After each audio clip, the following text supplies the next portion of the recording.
Good evening. I am doing chapter 2 of The Arrival.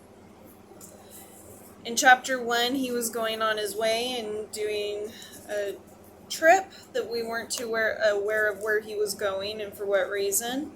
The first page of the beginning of the chapter is kind of a brief view of what we're going to be looking at, setting the tone and everything. The first major illustration is the ship. He went from a train to now being on a boat, so he's going even farther away than what we may have previously anticipated with the train. Then we have all of the illustrations of the clouds. The illustrations of the clouds show time passing because he's out on a ship out in the middle of nowhere. There's not really that much scenery to talk about the time lapse happening. But also in the photos, as much as what some children like to do, you can actually see in the clouds kind of the shapes of creatures. So you can let your imagination run wild of what might come about. Then to show the end of that time lapse, it shows the boat coming out of the clouds, and it shows all of the travelers on the ship coming to whatever country or destination they're going to. We then see the character writing in his journal, writing in his book.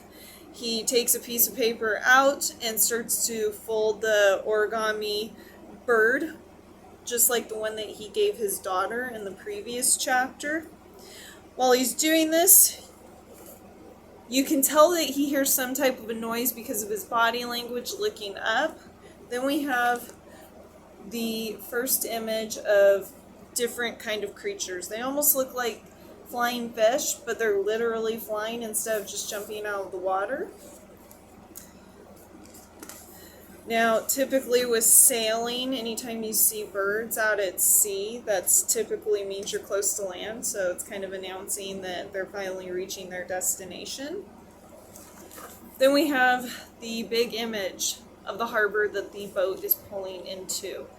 Kind of like a sci-fi version of coming into New York with Ellis Island, with the statues, obviously the immigrants coming into the harbor, into this unknown area.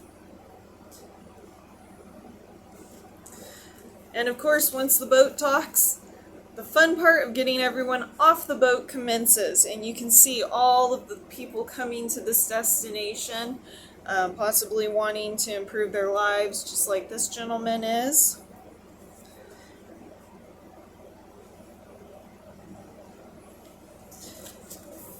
And thus, the journey of being able to enter this new country begins. You can see all the people going through this whole process, them going through a rigorous background check of him, a health check. They're checking his mouth, they're checking his ears, they're giving him badges, marking him off. Very reminiscent of what some immigrants may have gone through when coming into Ellis Island. Then we have images of him reflecting the confusion and frustration of what's going on. All of his badges, everything you see that is writing in the book is not in English or any type of literal language.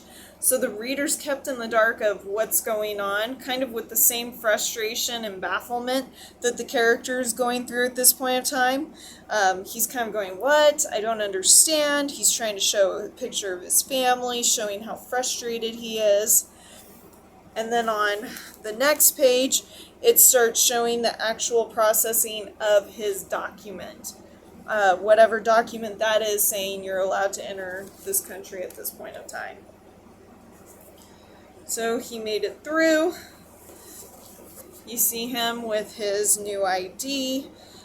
He's folding up and putting it away. The photo that they used for the ID for him isn't the most flattering photo, and you can tell that there obviously is some type of a disconnect because he's not even looking at the camera person. He's kind of looking off and down to the side, which is kind of a symbol of defeat. So he goes through this whole process. He finally gets to go into the country, but he feels defeated because He's literally been through possibly hours of going through this interrogation of being able to come in. And then you get another image of the city that he's getting to come into at that point of time, which looks totally different than the community he came from. There's no tentacles, there's no scary fearfulness. It's actually a very happy-go-lucky looking place. Another overview of the vastness of this country and this community that he's now coming to. Polar opposite of where he came from. So you can see the creatures coming into it, him coming through doors, coming through to his destination. We're still getting a big display, kind of an overwhelming display for this guy who's obviously doesn't speak the language where he's going, doesn't really know what's going on, but he's got his paperwork. The vastness of this city is so big compared to his community. It tries to create the feeling of being overwhelmed.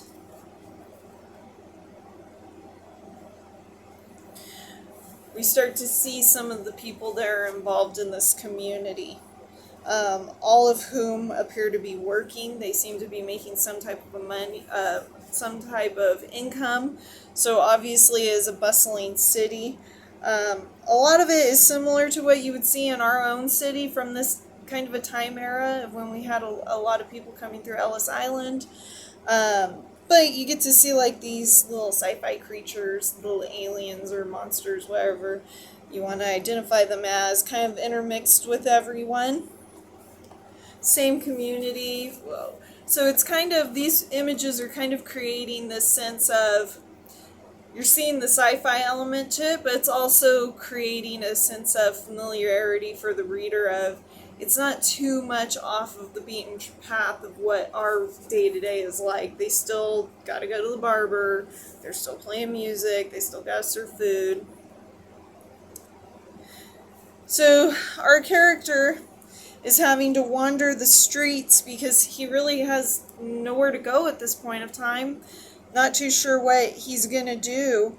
And he's a little overwhelmed by everything going on. There's these bright sparkly things. The natural reaction when you see something bright and shiny is to touch it. He gets his hat blown off. He's reading through his journal at another point of time. A person comes up and kind of puts their hand out. You can't really tell what's being discussed at that point of time. There's obviously some type of a communication trying to happen, but you're not fully sure what until he pulls out his handy-dandy notebook and draws a bed that he needs somewhere to go. So first, actual illustration, wording, some type of a communication that the reader actually is like, oh, okay. And that's exactly how this guy reacts. Oh, okay. So he's leading him to where he can find a room and board. So they make an accord. This gentleman goes into the room and starts kind of checking things out. Is introduced to one of these little monster things where it pops out at him. And there is a woman there who is, I would assume, running this hotel or boarding house. She collects money from him. He's trying to communicate with his notebook again. She fills out information for him and gives him a room key, and we see his dwelling for the foreseeable future, which isn't that much. Kind of looks like a storage room. Doesn't even look like there's a bed. It's got a bunch of pipes. It's got a ladder. I mean, it's not the nicest place to be staying, but it's a place. So once he gets in to his room and starts getting situated, he's kind of going around checking it out, seeing what works. getting familiar with everything. At one point of time, in what I'm assuming is the kitchen, he tries to turn on the water. He gets sprayed with the water. Like I said, not exactly the best accommodations, but it's somewhere to stay. And at one point of time, he hears a noise, which gets his attention. The reader can see his attention's gotten. He starts to go towards this container. There's noise coming from it. And when he opens it, a creature bolts out. So we have this creature with mouse-like ears, very mousy, alien-looking, comes popping out, jumps around. It goes up into the loft and is sitting on the bed. Our character has retrieved a weapon because he's not quite sure what he's going to do with this creature, and it's not exactly the smallest thing on planet Earth. So he tries to shoo the creature off, opens his case, his briefcase, and at first we get this image of home, this feeling of home. This is the only thing he has of his home. And of course, it's not really the home that's in there, it's the photos, it's everything that's familiar to him is in this briefcase at this point of time. So he hangs up the photo of his wife and daughter. You could tell there's a little bit of memories, a little bit of sadness of when they were departed from the train and everything. He's looking at the photo, and this little creature is kind of watching him like, what are you going to do? And then we get this wide angle view of the building he's staying in.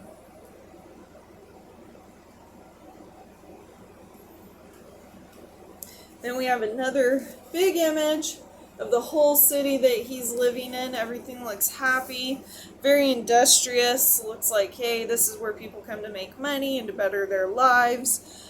We don't see any of the creepy, scary tentacles at this point of time. In fact, we actually get to see the flying fish flying around in the air, kind of giving it a peaceful, hopeful feel to it. And that is the end of chapter 2.